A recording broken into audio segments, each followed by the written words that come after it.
masih belum menang, COVID-19 harus dihapuskan. Assalamualaikum dan selamat sejahtera. Saya Izzat Zain. Saya akan berkongsikan dengan anda info terkini dan kisah di sebalik kesengsaraan dikala wabak COVID-19 melanda seluruh dunia ketika ini. Kini saya berada di Wan Utama, Bandar Utama, Petaling Jaya, Selangor. Jika dilihat di sini, keadaan di pusat membeli belah Wan Utama teratur dengan pematuhan SOP dan daftar masuk MySejahtera dikendalikan dengan baik di setiap premis. Namun, harus diingatkan, jauhi tempat-tempat yang sesak, yang sempit yang membolehkan virus COVID-19 menyerang anda. Namun, jika tiada keperluan, duduk diam-diam di rumah. Jom kita lihat paparan situasi COVID-19 di Malaysia pada minggu ini.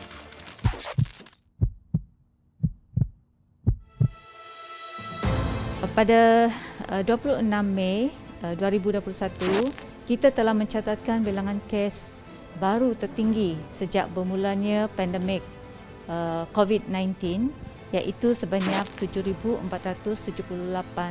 kes. Beberapa kluster komuniti yang disebabkan oleh ziarah raya dan atas negeri telah dikesan dalam tempoh 1 ke 2 minggu yang lepas. Sebanyak 18 kluster hari raya melibatkan 8 buah negeri, iaitu di Kelantan, Pahang, Pulau Pinang, Melaka, Sabah, Sarawak, Selangor dan Labuan.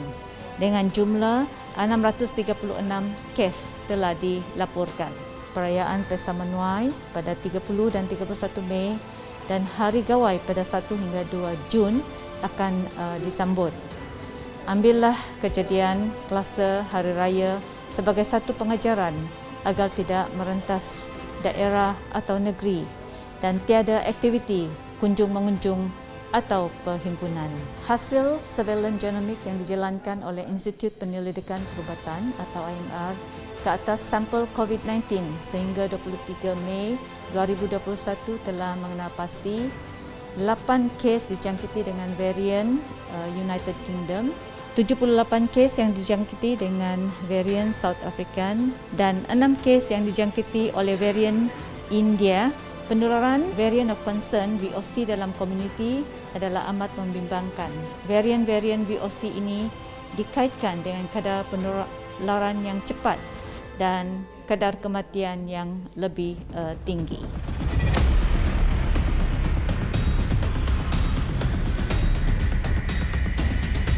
Kelekaan sebahagian masyarakat terhadap bahaya jangkitan COVID-19 sehingga mula ambil mudah terhadap pentingnya pematuhan SOP hanya akan menjejaskan usaha memerangi musuh tidak kelihatan ini. Apa tidak cukupkah dengan peningkatan kes jangkitan harian sebagai bukti? Atau anda memang sedia mengorbankan nyawa orang yang disayangi? Gelombang terbaru COVID-19 menghambat Asia Tenggara dengan Indonesia mencatatkan rekod jangkitan tertinggi iaitu 1.76 juta kes dengan hampir 50,000 kematian. Ia berlaku ketika 4 individu baru ini diberkas kerana mencuri lebih 1,000 dos vaksin daripada kota banduan yang dijual pada harga RM250,000 atau sekitar RM72 Malaysia bagi satu dos. Kes yang juga dikuatiri bertambah dengan kembalinya mereka yang pulang berhari raya di kampung. Walaupun Indonesia menguatkuasakan larangan mudik atau balik kampung antara 6 hingga 17 Mei lalu, data kerajaan menunjukkan 1.5 juta orang sudah pulang seawal akhir Ramadan.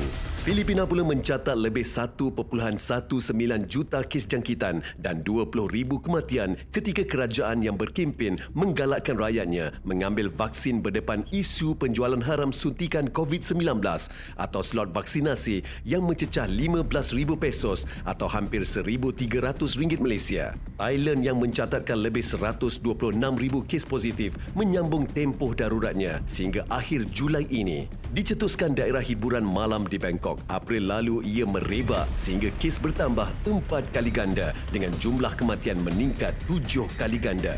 Singapura yang dianggap negara contoh dalam membendung penularan wabak COVID-19 mencatat kenaikan yang dicetuskan kluster lapangan terbang canggih. Ia membabitkan pekerjanya yang bertugas di zon yang menerima pengembara daripada negara berisiko tinggi termasuk Asia Selatan. Jumlah kes positif di Indonesia dan Filipina telah mencatat lebih 1 juta kes dan Thailand telah menyambung tempoh darurat sehingga Julai 2021. Jika rakyat Malaysia masih tidak mengendahkan betapa bahayanya virus ini, kita mungkin akan menghampiri jumlah 1 juta kes tidak lama lagi. Coronavirus ataupun COVID-19 adalah seperti musuh dalam selimut yang kita tidak dapat lihat pada zahirnya. Namun masih ramai yang tidak mengendahkan kewujudan virus kecil tersebut yang dapat menyerang tubuh anda pada bila-bila masa sahaja. Namun jika virus kecil ini dilihat seperti musuh yang kejam, pasti ramai yang lebih mengambil serius, seakan mahu bertempur di medan perang. SOP untuk PKP 3 telah diumumkan pada 22 Mei 2021 dan telah berkuat kuasa pada 25 Mei 2021 sehingga 7 Jun 2021. SOP kali ini dikatakan lebih tegas, namun di sebalik ketegasan terselit keprihatinan kerajaan. Kita saksikan laporan yang telah kami sediakan.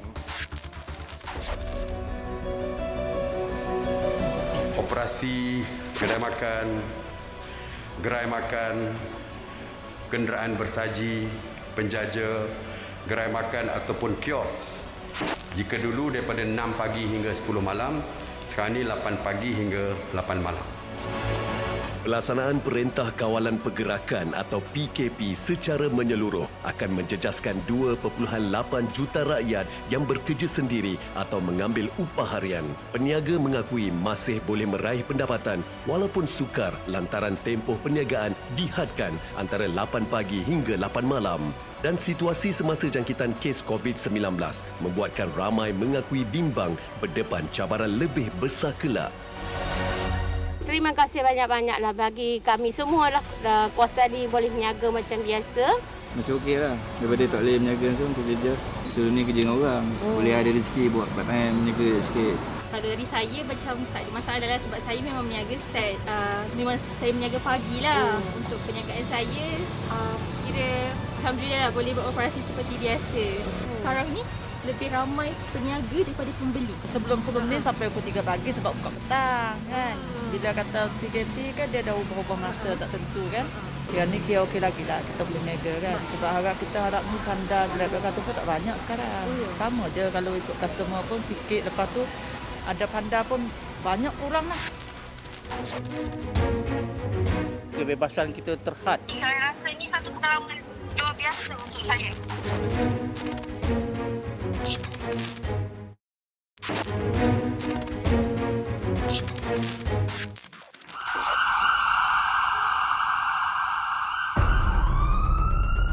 PPR Kampung Limau di Kuala Lumpur antara kawasan terbaru dikenakan Perintah Kawalan Pergerakan Diperketatkan atau PKPD bermula 23 Mei hingga 5 Jun 2021 selepas kira-kira 60 daripada 2,078 penduduknya yang menjalani saringan disahkan dijangkiti COVID-19. Kita pada permulanya telah terima arahan bahawa tempat ini akan diambil tindakan di bawah PKPD diperketatkan. Kita telah meminta bantuan daripada Angkatan Tentera Malaysia untuk membuat kawat duri supaya kita mengasingkan ke semua blok 94 dan 96 ni yang telah ada COVID lah. So jumlah keseluruhan penduduk di sini ada 2,700. Mereka nampaknya memberi kerjasama kepada kita lah. Dan pihak KKM telah mengambil tindakan sewajarnya membuat sampling.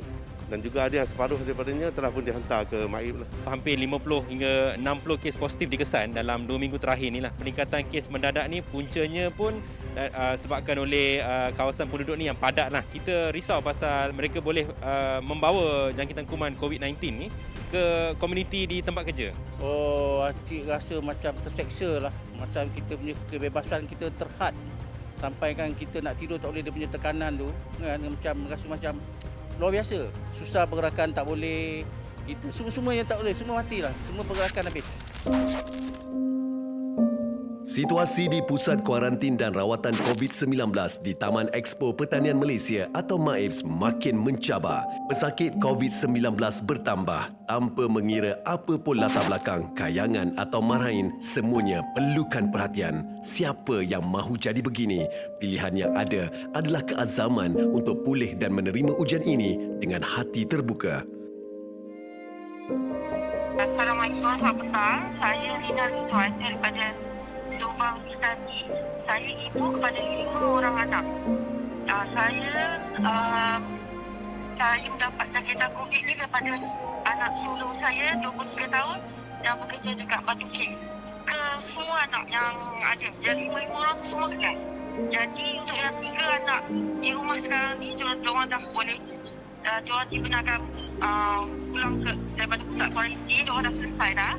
Yang masih ada dengan saya, anak perempuan lagi 2 orang.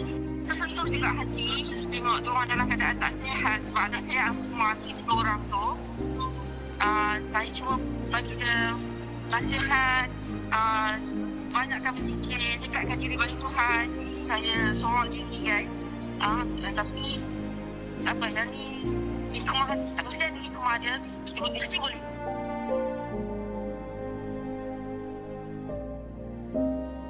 Saya rasa sedih sebab bapa saya pun kena, tapi dia ada kat hospital Singapura.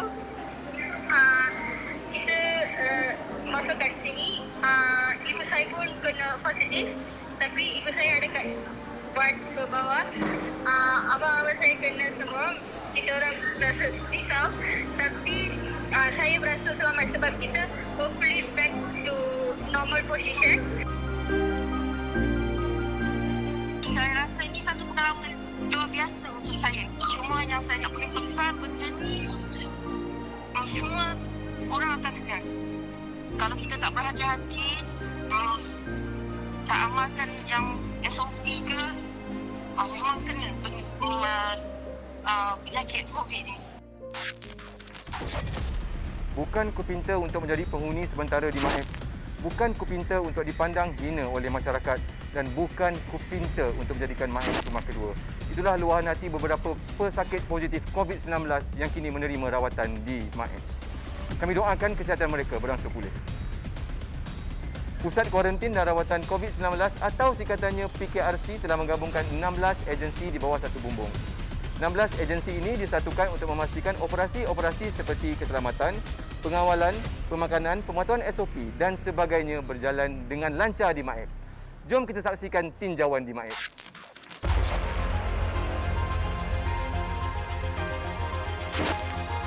Sebanyak 18 agensi disatukan bagi melancarkan operasi di Pusat Kuarantin dan Rawatan COVID-19 Berisiko Rendah atau PKRC di Taman Expo Pertanian Malaysia atau MAEF Serdang sejak 24 Januari 2021.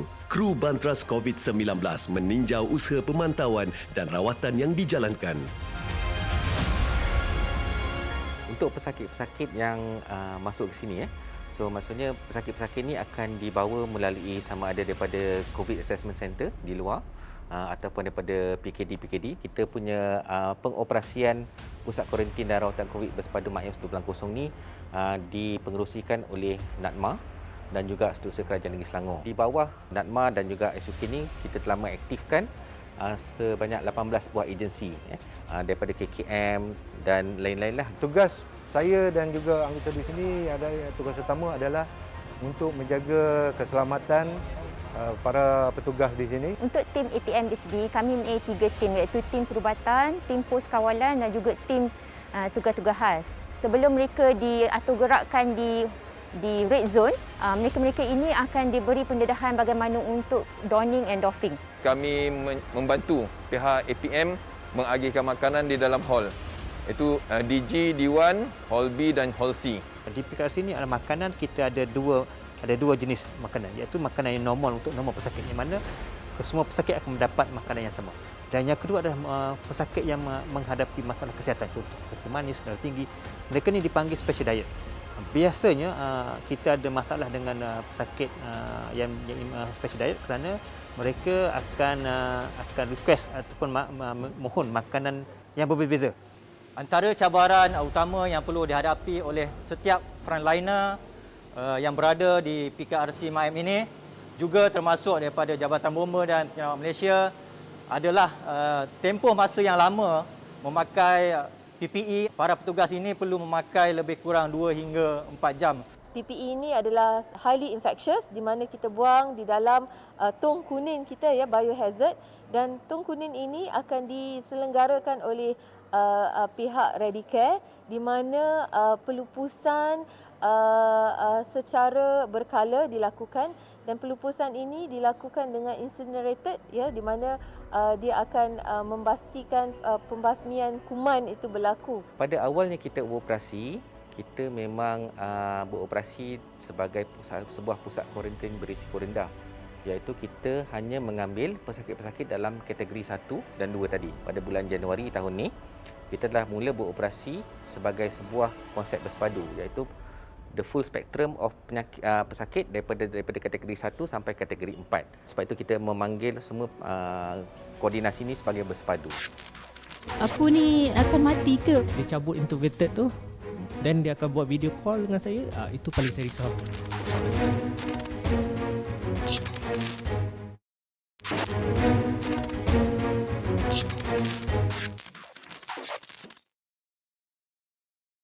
Kebetulan pada masa itu pun saya tak sihat. Saya demam. Masa saya jaga dia selama 4 hari di rumah, saya nak pastikan dia sihat lah. Tapi nampaknya makin teruk. Saya pun hubungilah pihak hospital untuk ambil dia lah. Tapi yang masalah pada saya tak boleh keluar.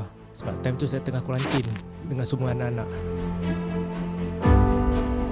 X-ray semua check, paru-paru saya memang dah infection teruk dah. Test ECG semua memang temperature masa tu pun almost 40 degree jugalah. Masa saya masuk ICU tu saya dah reda dah tawakal lah sebenarnya. Apa nak jadilah. Yang paling saya takut bila hospital telefon. Sebab bila dia telefon tu ada sesuatu benda yang buruk lah. Dia sekali tu dia telefon, dia bagi tahu kat saya isteri saya perlu ditidurkan. Yalah, saya pun tak faham lah apa maksudnya. Tapi dalam fikiran saya sendiri, saya rasa benda yang agak kritikal lah. Doktor hanya cakap 50-50 lah. Semua bergantung pada antibody pesakit lah. Saya sedar-sedar je dah 5 hari jugalah dekat ICU. Maklumat yang saya dapat tahu memang paru-paru kita ni dah penuh dengan kahak, yellowish thick. Bayangkanlah macam mana COVID tu, dia bertindak cepat rosakkan kita punya sistem pernafasan. Sebenarnya bukannya badan yang sakit, tapi mental. Sebab dia berbanyak main kepada fikiran kita.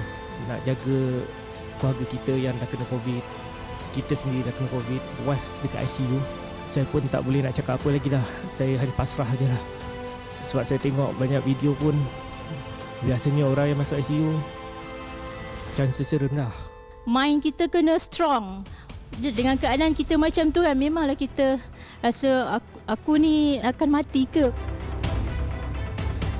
Yang kesihan tu suami saya lah, dia terpaksa handle anak-anak sebab mereka terpaksa kuarantin diri di rumah kan. Waktu tu tak boleh tidur dengan lena, jiwa kacau. Makan pun ala kadar, saya bagi anak-anak saya je. Kalau tengok dia punya keadaan macam tadi cakap, intubated masuk dalam mulut sentiasa. Tu dah jadi dia punya kawan. Jadi selagi benda tu ada kat dalam mulut dia, selagi itulah kita kena risau. Sampaikan ada masa saya risau kalau tiba-tiba doktor tengok dia tak boleh lagi, dah tak hayat dia tak boleh, dia cabut intubated tu dan dia akan buat video call dengan saya. Itu paling saya risau. Beberapa hari tu doktor telefon lagi, dia bagi tahu okey, wife you dah boleh bernafas macam biasa. Wife saya dah mula recovery lah. Bila kita kena, orang yang terdekat akan kena. Jika orang terdekat tu antibody tak kuat, dia kena bawa ke hospital. Masa tu pula you akan faham macam mana rasa COVID tu sebenarnya. Hanya yang mengalaminya saja tahu betapa sengsaranya hidup melawan virus ini. Jadi jangan ambil mudah kerana COVID-19 bukan virus biasa. Walaupun ianya tidak kelihatan, namun jika ia menyerang anda, nyawa anda seperti di hujung tanduk. Pematuhan SOP bukan sahaja untuk warga negara Malaysia, namun ia turut ditekankan kepada pekerja warga asing. Banyak kes positif menular di kalangan pekerja warga asing dan banyak kluster baru muncul di kalangan mereka. Ikuti paparan yang menarik ini.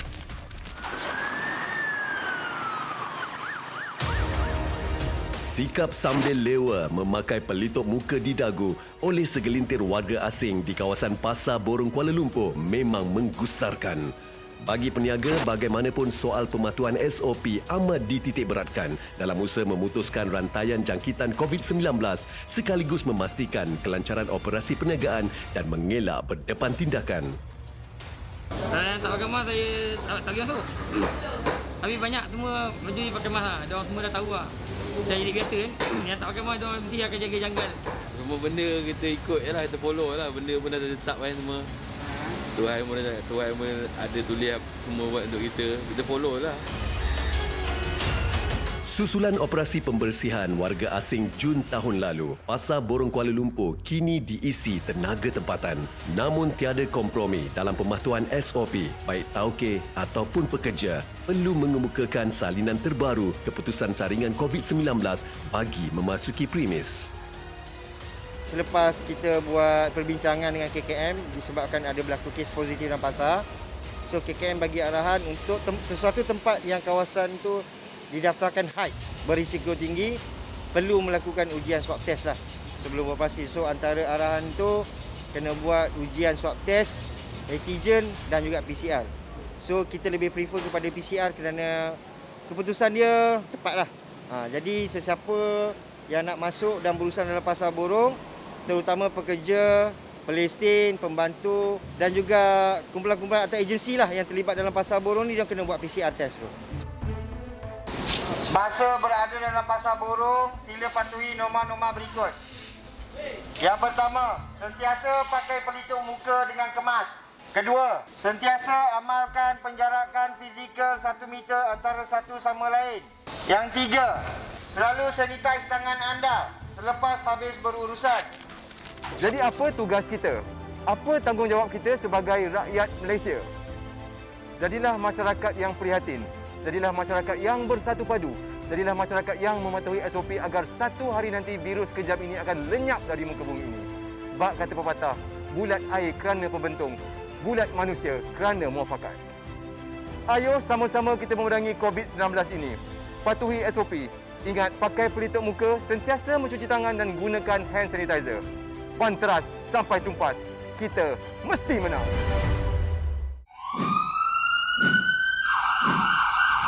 Malaysia menguatkuasakan perintah total lockdown di seluruh negara bermula 1 hingga 14 Jun 2021 berikutan kes harian positif COVID-19 melebihi 8,000 kes dan ditambah dengan kehadiran varian baru yang lebih ganas menyumbang kepada kenaikan kes kematian. Itu sahaja paparan kami pada minggu ini. Jumpa lagi di hari dan waktu yang sama minggu hadapan. Assalamualaikum.